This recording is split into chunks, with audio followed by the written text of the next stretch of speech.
welcome to Caffeinated Thoughts. My name is Shane Vanderhart, and you are in for a special treat. During the Republican primary in Iowa's 3rd Congressional District, I had a chance to talk with a couple of the candidates, but I missed out on this gentleman, and he ended up being the actual nominee for the Republican Party, and that's State Senator Brad Zaun. He is going to be, he's running against incumbent Congressman Leonard Boswell, and the election's 22 days away. We had a chance to sit down and talk about the race. State Senator Zaun, you know, on your website, you promised, and you've said in several speeches, you promised to repeal Obamacare, right. That you'll vote to repeal Obamacare. The National Republican Party has called for repeal and replace. What do you think Obamacare should be replaced with if it were to be repealed? Well, we've got to break it down in sections of some of the, which what I interpret is,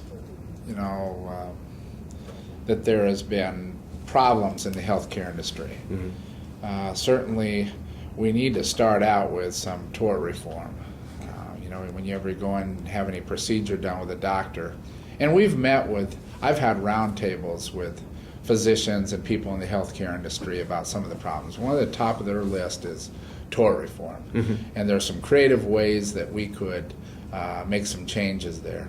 I'm not saying that someone that has delivered a bad service in the healthcare industry shouldn't be able to, receive, any kind of damages that have been done during whatever that particular procedure mm-hmm. is. But we've got to do that. We've got to get in there, and I think we need to open up competition. If you remember the healthcare bill that was passed, we were all promised that there'd be increased competition, and if you could see what's going on with the poor people, the 22,000 people that were notified last week in regards to that they're not going to be able to be on the Medicare Advantage program, and not to mention the employees of Principal that were told, 1,500 of them, that they're no longer going to be employed by Principal because they're getting out of the healthcare business. And certainly there's 6 other companies in the state of Iowa that have decided not to be in the healthcare insurance business. We need to make sure that there is increased competition. I've got a bill that I filed in the Iowa Senate that said that you should be able to buy health insurance across state lines. We've got to, I think realistically what we've got to do immediately if I'm elected to Congress is defund the 159 new agencies that are going to be created during this healthcare legislation.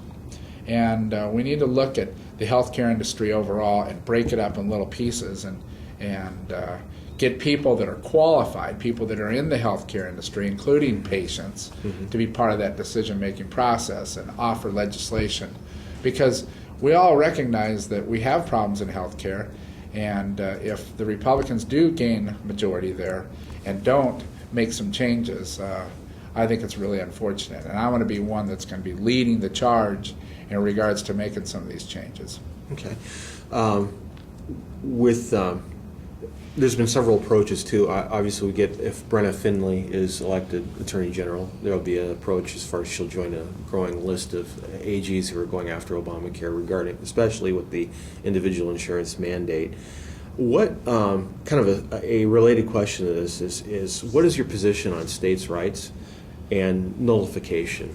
Well, first of all, I had an amendment in the Iowa Senate doing just exactly what some of these other states are doing in regards to exempting the state of Iowa.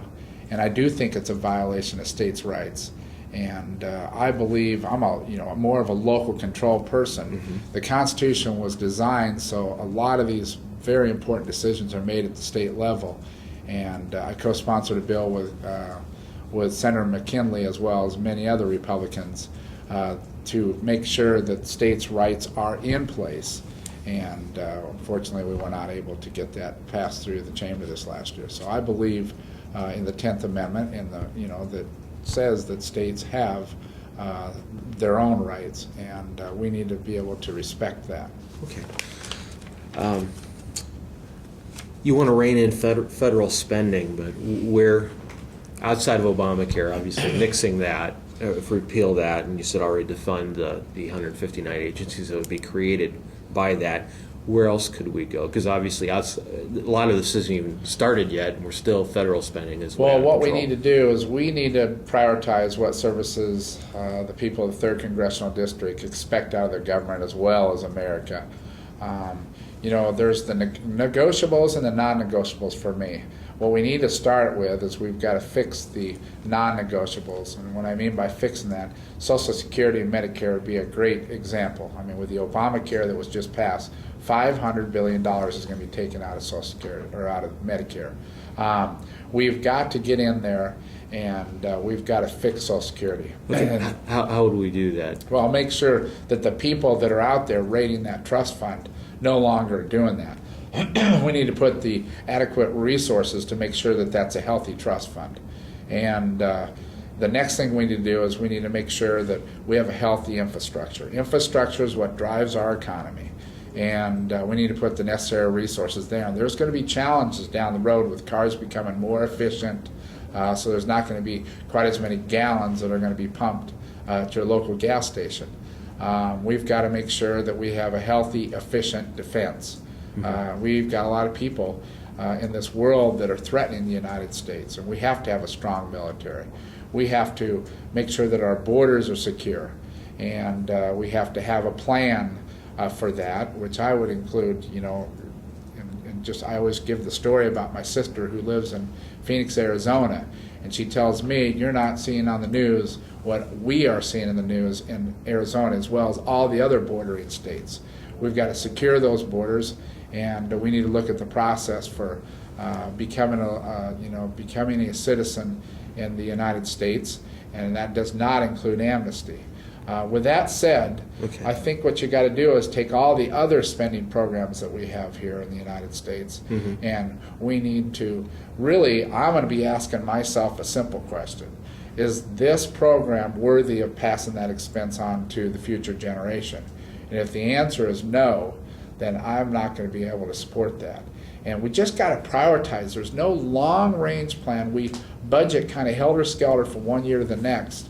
There's no long-range program, such as the long-range spending and revenue forecast that we did when I was mayor of Urbandale. I mean, we kind of had a 5-year down the road kind of an idea of what we were going to do, and unfortunately, that's not been done in Washington D.C. Okay, that just you talked about with spending. I don't know if you read the House Republican Pledge to America, but didn't really say much about earmarking. What's your position on earmarks? Well, first of all, the Pledge with America to me was a good start in the right direction. But to me, it was a little bit disappointing that it wasn't more aggressive. And I'm particularly talking about the spending.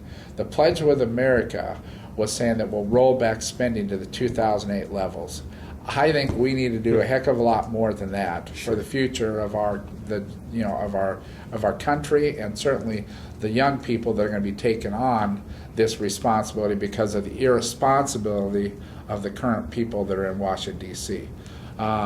Earmarks. I will fight like crazy for people in the 3rd Congressional District, but we can no longer afford, and unethically, we cannot continue the process that's in place. And really, if you look at the health care legislation, which was really unfortunate, how those votes were put together in an unethical way based on what congressman got what project they wanted in their backyard. Okay. I've been on the campaign trail talking to people. I will fight very hard for projects through the appropriate channel, such as through a transportation bill. But I will not be bringing back pork and bacon for the 3rd Congressional District that costs the taxpayers money. I think it's unethical. But with that said, the city of Urbandale right now wants to do the Meredith Half Diamond Interchange. And it will be funded wholly by the city of Urbandale and Polk County. And they're just trying to get permission to do that. I will do everything in my power to make sure that these projects become reality if it's a paperwork hang up in Washington, D.C. And I just think that it's unethical how these earmarks are used, and they're buying votes is what they're doing, and I just think that's wrong.